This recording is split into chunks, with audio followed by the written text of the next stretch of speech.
নমস্কার বন্ধুরা, কেমন আছেন সবাই? আশা করি ভালো আছেন, আমিও ভালো আছি। বাংলা শতকিয়া সংখ্যা ৭৪।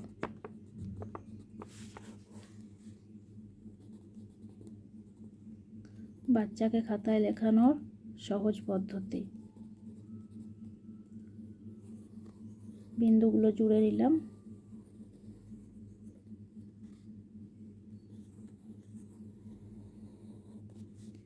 এবার লিখে নেব ৭৪ বানানে। চুয়া অন্ত্যেস্তয়ে জয় হর্ষ উকারে চু, ওয়া অন্ত্যেস্তয়ে আকারে আ, তর তয়ে ত মানে ও আর কি, কিন্তু মাথায় মাত্রা হবে ৭৪। কয় দশ কত হয়? ৭ 10 4। ৭ 10 জয় আকার রচার ৭ 10 4 ৭৪। ভিডিওটি যদি ভালো লাগে অবশ্যই একটি লাইক